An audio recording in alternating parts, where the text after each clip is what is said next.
wacan wanaagsan daawadayaal meel kastoo joogtaan soo dhawaada. waxaan rabaa insha allah barnaamij yar oo kooban oo aad ku anfici doona inaan halkan aan kaga hadlo. waxaa jira dad badan oo ku sugan xaalad adag oo habeen iyo maalin iyagoo dhibaato aysan haysanin iska murugaysan oo iska baasaysanayo waxyaabo fara badan. marka waxyaabahaasina waxa kolley naftiisa iyo qaabka ilaahay u abuuray ku saabsan inay u badan tahay baa laga yaabaa. marka waxaa weeye waxaa dhici karta qofka in uu habeen iyo maalin la murugsan yahay. maxaa ilaahay sidan kugu abuuray? waa laga qurux badan yahay, hebel iyo heblaha kaa qurux badan iyo heblaha kaa qurux badan iyo wixii lamide inuu ku mashquulsan yahay la murugsan yahay. waan aragnay dad badan iyaga oo madow inay iscadeeyeen iyagoo mataqaanaa ka cararayo midabkii eebe u abuuray. marka waxaad ogaataa haddii aad leedahay waa lagaa qurux badan yahay inay jiraan dad badan oo adiga kugu faanayo oo leh alilahay hebel oo kale dad noqonaysa quruxdiisa maanta wax badan ba adduunkan aad ka qabsan lahayd. waayo waxaad ogtahay inay jiraan dad badan oo camoole ah oo socon la adigana lagu dhammaystiray lixda lixaad ee ilaahay ku siiyey dadna aysan haysan. mise waxaad la murugaysan tahay in aadan haysan lacag badan oo kugu filan ama mataqaanaa kaafisa naftaada. ogow waxaa jira dad aan haysan amaba qutilyoon u hela maalinkii $1 iyo maalinka mataqaanaa yay helaan taasi oo ay ku maarayaan noloshooda. dadkaasi adiga way kaasii liitaan. adigana waxaa is leedahay lacag kugu filan ma haysatid. 30% adduunka waa sabool ku nool $1 wax ka yar yaa lagu qiimay. marka haddaad is leedahay maanta adiga hanti ma haysatid, hebel baa hanti la siiyey, maxaa laguu siin waayey? hantidan ilaah baa qaybiyo qofku doono ayuu mataqaanaa u hibeeyaa oo uu siiyaa. adigana maalin baad leedahay waa inaad maalinkaada iska sugto. ma dhici kartaa ama ma laga yaabaa in dhadhanka cuntada inaad dhibsatay oo markasta aa leedahay cuntadan ma cuni karo, tan ma rabo, kol mid aad bedelanayso. ogow waxaa jira adduunkan caruur yaryar oo aad u yar qaarkood xalay dhashay iyo wixii lamide wax afka loo saarana aysan jirin. adigana waxaad ka cabanaysaa cuntada dhadhankeeda oo aad leedahay tan ma rabo ee tu kale ayaan rabaa, aad kala bedelanaysaa. waad la murugaysantahay odayda maxaan cuni karaa aniga. ogow inay jiraan dad badan oo gaajadaasi habeen iyo maalin la daalaadhacayo dhibaatadaasina ay haysato. waxaad dhici karta in aad la murugaysantaha dhada ruuxan dukaamahan waaweyn ka adeeganaya ma adeegan kari uu ku dhibayo. waxaad ogaataa inay jiraan dad badan oo dunidan ku nool oo qashinka adiga aad soo daadiso ka raadiyo waxay cunaan. cagadaha aad biyaha ku cabtay iyo qubtay adiga qashinka aad ku dartay iyo waxay ka raadiyaan 1 cent iyo ka yar bay ka raadiyaan inay ka helaan si ay noloshooda ay ugu dabaraan.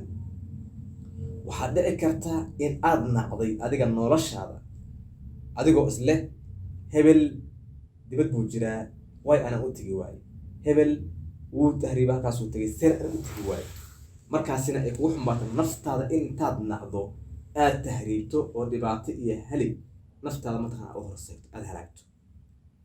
ma og tahay in ay jiraan malaayiin qof oo adduunkan ku nool oo bukaan ah aanan haysan oxygen ay ku neefsadaan? ma haystaan, balse adiga ilaahay baa kuu suurta geliyey.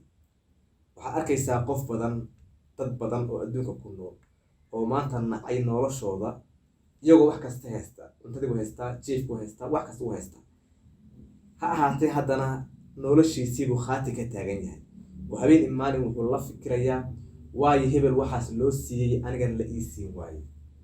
shaydaan baa kuu dheer oo isna mataqaana kuu sii boorinayo in waxyaabo badan oo noloshaada ku saabsan ka qaadan doona kaalin muhiim ah ku dhahayo hebel buu u helay seed u heli weyday ku dhahayo. marka waxaad iska dhaadhicisaa ogaataa markaad naftaada aad nacdo ama aad doonaysa inaad dabaq ka tuurto ama aad sun cabto. gabdho badan oo waxaa jira wiilay jeclaayeen intii xiriirka uu jaray sun u cabay oo noloshoodii nahay. kuwo badan oo intay nolosha ku yara adkaatay marka iyada nafta isdhaafi laakiin waxaysan ogeyn inay jiraan dad iyaga kasii daran inay jiraan. bal ka waran qofka milyaneerka lamid wax afka loo saarana aysan jirin, adigana waxaad ka cabanaysaa cuntada dhadhankeeda oo aad leedahay tan ma rabo ee tu kale ayaan rabaa, aad kala bedelanaysaa.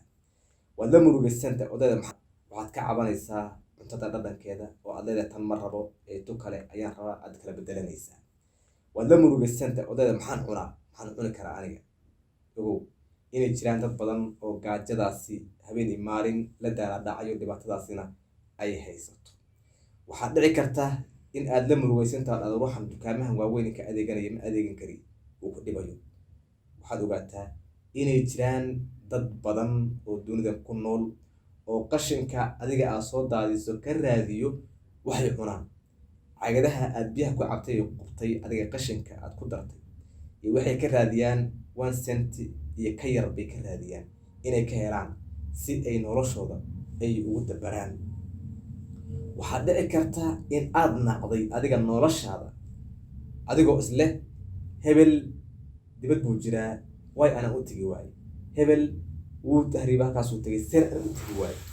markaasina ay kugu xumbaata naftaada in intaad nacdo aad tahriibto oo dhibaato iyo halig naftaada mataqana u horseegto aad halaagto.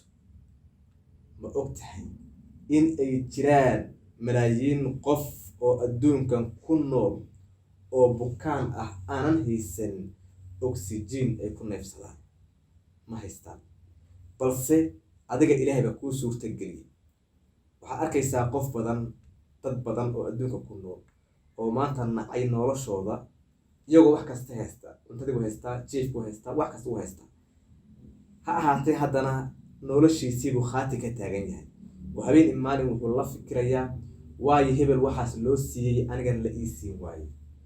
shaydaan baa kuu dheer oo isna mataqaana kuusii boorinayo in waxyaabo badan oo noloshaada ku saabsan ka qaadan doona kaalin muhiim ah ku dhahayo hebel buu u helay seed u heli weyday ku dhahayo.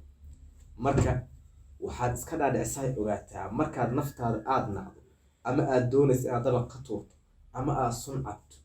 gabdho badan oo waxaa jira wiilay jeclaayeen intii xiriirka uu jaray sun u cabay oo noloshoodii nacay. kuwa badan oo intay nolosha ku yara adkaatay marka iyada nafta isdaafi, laakiin waxaysan ogeyn inay jiraan dad iyaga kasii daran inay jiraan. bal ka waran qofka milyaneerka ee maanta malaayiinka dollar haysta laakiin bukaan ah ku jiro isbitaal aan haysan oxygen ku neefsan lahaa, neefta ma helayo. neeftan ilaahayna siiyey ee socoto waxaa lagu qiyaasaa second hadday kaa istaagto qofka waa naf baxaya. haddii lagugu xiro oxygenkaasna waad garan kartaa lacagtiisa intay dhan tahay. marka dad baan heli karin oo u baahan neefta iyada adiga kaa baxayso inay helaan iyaga ay ku bedeshaan malaayiin dollar oo lacag ah. ma laga yaabaa ama ma dhici kartaa in aad shaqo la-aan aad tahay ood ka cabanaysa shaqo la-aan, amaba shaqadii aad haysatay eed adiga mataqaana ka shaqaynaysa aad nacday oo aadan rabin? ma laga yaabaa, way dhici kartaa. waad la murugsanta habeen imaan shaqadan haddaan ka tegi lahaa tan iyada haddaan mid kale tegi lahaa sian oga tagaa. fikirka ugu badan ee habeen imaan aad ka fikirto waxaa weeye waa shaqadaada, amaba shaqa la-aan baa tahay ee waxaad ka fikiraysaa seen shaqo ku helaa, xaggeen ka helaa, xaggeen ka bilaaba. laakiin wuxuu ilaah kuu dheereysiiyey in aad haysato adiga waxaad cunto